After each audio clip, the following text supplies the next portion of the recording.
নমস্কার বন্ধুরা, তোমরা সকলে কেমন আছো? আশা করি তোমরা সকলে ভীষণ ভালো আছো, আর আমিও ভালো আছি। আমি পিয়া, আর আমার চ্যানেল সুজিত পিয়া ওয়ার্ল্ডে তোমাদের সকলকে স্বাগত জানিয়ে আজকের ভিডিওটি শুরু করছি। তো এখন দেখতেই পাচ্ছ আমি রেডি হয়ে গেছি, আর তোমাদের দাদাভাইও রেডি হচ্ছে। তো আমরা দুজনে এখন একটু বেরোবো। কোথায় যাব সেটা এখন বলবো না, তোমরা দেখতে থাকো। তো চলো, পরে আবার কথা বলছি। তো এই যে দেখো, তোমাদের দাদাভাই কিন্তু রেডি হয়ে গেছে, গাড়ি নিয়েও দাঁড়িয়ে আছে। আর এই যে দেখো, এখন আমিও চলে এসেছি। তো আমরা দুজনেই এখন রেডি যাবার জন্য। তো জানি না কোন বিষয় নিয়ে দুজনে একটু হাসাহাসি করছিলাম। তো এবার মাকে টাটা করে দিয়ে আমরা বেরিয়ে পড়লাম। আর বাইরেটা দেখো, ভীষণই রোদ্দুর ছিল, কারণ মোটামুটি 4টে বাজে। তো 4টের সময় রোদ্দুর থাকাটা খুবই স্বাভাবিক। যে দেখো, ভীষণই রোদ ছিল।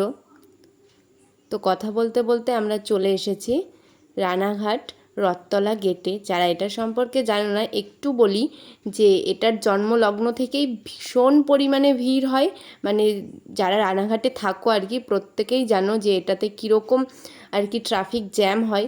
তো আমাদের ক্ষেত্রেও সেটা বারবারই হয়েছে, কিন্তু আজকে সেই জ্যামটা ছিল না, কিন্তু রেলগেটটা পড়েই ছিল। তো এই যে দুজনে একটু অপেক্ষা করছিলাম দাঁড়িয়ে।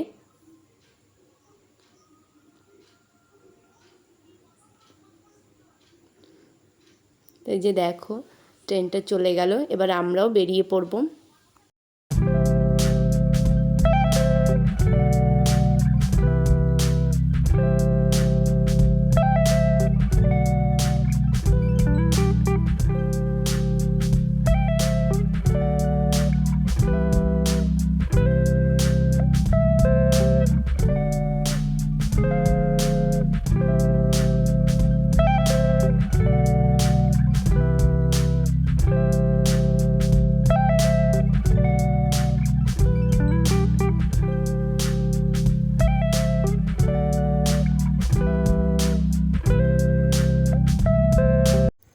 এই যে দেখো বন্ধুরা, কথা বলতে বলতে আমরা চলে এসেছি নোকারি।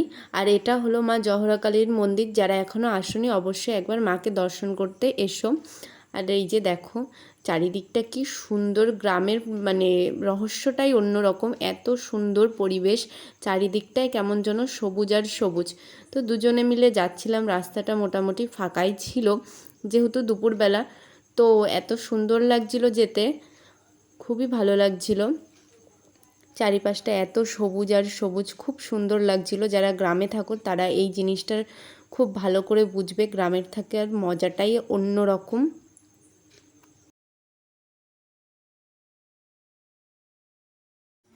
এই যে দেখো আকাশটার অবস্থা কীরকম মেঘ করে আসছে। তো বন্ধুরা, কথা বলতে বলতে আমি কিন্তু চলে এসেছি ধানতলাতে।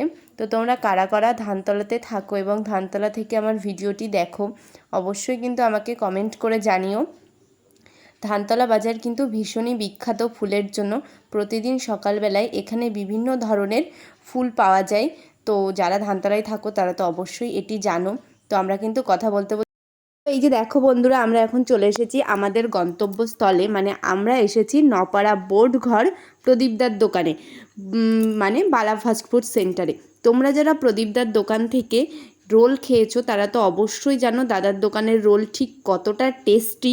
আর যারা এখনও পর্যন্ত ট্রাই করোনি তাদেরকে আমি রিকোয়েস্ট করব, একবার কিন্তু দাদার দোকানে গিয়ে তোমরা ট্রাই করে দেখতে পারো। মাত্র 40 টাকায় ডবল ডিমের রোল। এটা কিন্তু তো অন্য কোথাও তোমরা পাবে না, শুধুমাত্র প্রদীপদার দোকানেই পাবে।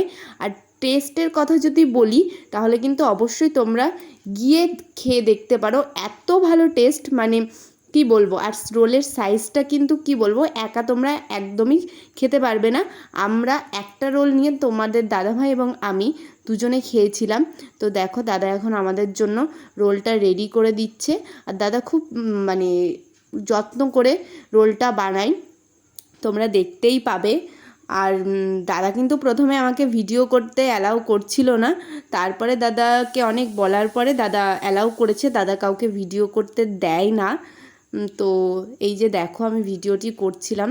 আর কি বলবো, আমি তো অনেকবারই খেয়েছি, কিন্তু তোমাদের দাদাভাই ফার্স্ট টাইম খেলো, ওর তো ভীষণই ভালো লেগেছে। তো পরে তোমরা দেখতে পাবে ওর কেমন লেগেছে, ও সেটা নিজেই বলবে। তো দেখো যে দাদা রোলটাকে রেডি করছে। আর দাদার ব্যবহার কিন্তু অত্যন্ত ভালো, তোমরা যারা গেছো তারা তো জানোই, আর তোমরা যারা যেতে চাও তো দাদা কিন্তু ভীষণই মানে খুব ফ্রেন্ডলি, খুব ভালোভাবে কথা বলে, খুব ভালো ব্যবহার, কোনো রকম রুড ব্যবহার করে না কারোর সাথে। তো দাদা এখন আমাদের জন্য রোলটা রেডি করে দিচ্ছে। এই যে দেখো, এখন দাদা দিয়ে দিচ্ছে স্যালাড। আর কিন্তু দাদা রোলে প্রচুর পরিমাণে বাদাম দেয়, এটা কিন্তু তোমরা অন্য কোথাও পাবে না, শুধুমাত্র প্রদীপদার দোকানেই পাবে।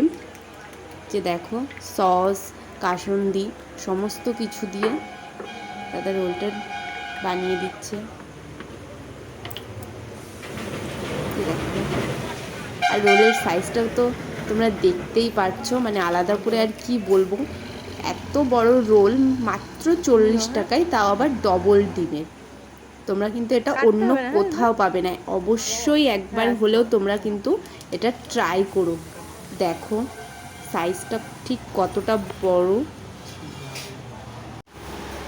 বলো কেমন খেতে? খুব সুন্দর, সত্যি এই দোকানের রোলটা খুব সুন্দর এবং দামটাও খুব কম। ডবল ডিমের রোল মাত্র 40 টাকা দাম, এবার জায়গায় কোনো পাওয়া যাবে না।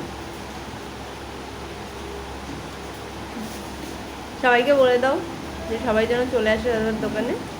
সবাই যেন অবশ্যই একবার আসবে, এসে দেখতে পাবে, নিজেরাই দেখতে পারবে যে কত সুন্দর খেতে। ঠিক আছে। এই যে দেখো এখন আমি রোলটা ট্রাই করছিলাম। আমি তো এর আগেও বহুবার খেয়েছি, এখন অনেক দিন পর রোলটা খেলাম তো ভীষণই ভালো লাগছিল আমার। তো তোমাদের সবার কাছে অনুরোধ করব তোমরা একবার অবশ্যই এসো, এসে ট্রাই করো, আশা করি তোমাদের ভালো লাগবে। তো এই যে দেখো বন্ধুরা, আমাদের কিন্তু খাওয়া দাওয়া হয়ে গেছে, আর আমি কিন্তু পার্সেলও করে নিয়েছিলাম বাড়ির জন্য। তো তোমরা কিন্তু অবশ্যই একবার এসো দাদার দোকানে, আশা করি তোমাদের সকলের ভীষণ ভালো লাগবে। তো এই যে দেখো এখন আমি দাদাকে দিয়ে দাদার ফোনটা নিয়ে আমার চ্যানেলটিকে সাবস্ক্রাইব করিয়ে দিচ্ছিলাম, দাদা বলছিল। তো এখন এই যে আমাদের হয়ে গেছে, আমরা এখন বেরিয়ে যাব। তো দেখো ও রেডি, এবার আমরা বেরিয়ে যাব।